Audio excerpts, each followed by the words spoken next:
मित्रों, कुछ जातक जातिका का कमेंट्स आया है कि वैवाहिक सुख की जानकारी के लिए हमें कुंडली को कैसे देखना चाहिए। तो मित्रों, वैवाहिक सुख के लिए हमें लगन पत्रिका का 7वां भाव देखा जाता है कि उसमें 7वें भाव में कौन सी राशि है, उसके कौन से स्वामी कहाँ विराजमान हैं, अपनी उच्च राशि में बैठे हैं, नीच राशि में बैठे हैं या मित्र राशि में बैठे हैं, सवग्रही हैं, ये सब चीज़ें देखी जाती है।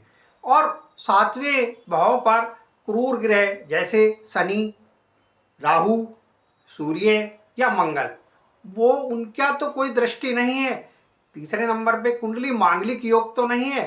पहले भाव में, चौथे भाव में, 7वें भाव में या 8वें भाव में या 12वें द्वादश भाव में मंगल तो नहीं विराजमान है। तो आपके सामने हम ये वृश्चिक लगन की कुंडली है। इसमें पहला, दूसरा, तीसरा, चौथा, पांचवा, छठा, सातवां सप्तम भाव। सप्तम भाव में कौन विराजमान है?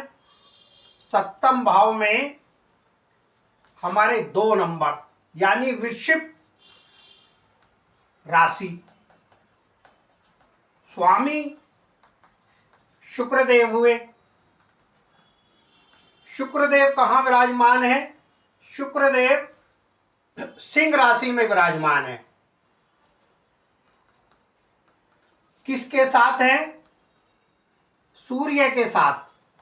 अब आप देख रहे होंगे हमारे जो शुक्रदेव है ये 10वें भाव में सिंह राशि में है, सूर्य देव के साथ है।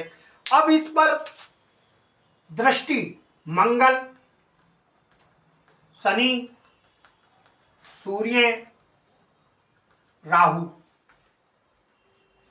आप देख रहे होंगे हमारे द्वादश भाव में मंगल देव विराजमान है। जैसे मैंने पहले बताया था कि अगर पहले, चौथे, 7वें, 8वें और 12वें भाव में मंगल विराजमान है तो मांगलिक योग हो जाता है। तो हमें पता चला कि यह मांगलिक योग की कुंडली है। मांगलिक योग और मंगल की 8वीं दृष्टि भी है। पहली, दूसरी, तीसरी, चौथी, 5वीं, 6ठी, 7वीं, 8वीं। तो हमें ये 3 चीजें दिखाई दी कि मांगलिक योग की कुंडली है, विराजमान सूर्य के साथ है, क्रूर ग्रह है और मंगल की 8वीं दृष्टि है। तो मंगल की अगर स्थिति अच्छी नहीं हुई, भले ही मंगल लग्नेश है लेकिन अशुभ फल देगा। तो इस जातिका का या जातक को विवाह करने से पहले मंगल का और शुक्र का, सूर्य देव का उपाय अवश्य करना चाहिए। मंगल का और शुक्र, सूर्य देव का उपाय नहीं होगा तो ये वैवाहिक सुख में अच्छा फल नहीं देगा। तलाक की भी नौबत आ सकती है। और मेनली ये भी देखना चाहिए कि मंगल की 7वीं दृष्टि 6ठे भाव पे है जो रोग ऋण है। जातक बीमारी में भी पैसा खर्च कर सकता है। मैंने अपनी पहली रील में भी आपको बताया था, भले ही कुंडली में सारे गुण मिल जाएं फिर भी लगन पत्रिका का 10वां भाव और 11वां भाव देखना चाहिए, क्योंकि 10वां भाव हमारा कर्म क्षेत्र है, 11वां भाव हमारा इनकम का सोर्स का है। जब ये दोनों चीज आप देख लेंगे तो वैवाहिक जीवन में ये दोनों की बहुत ज्यादा उपयोगिता है।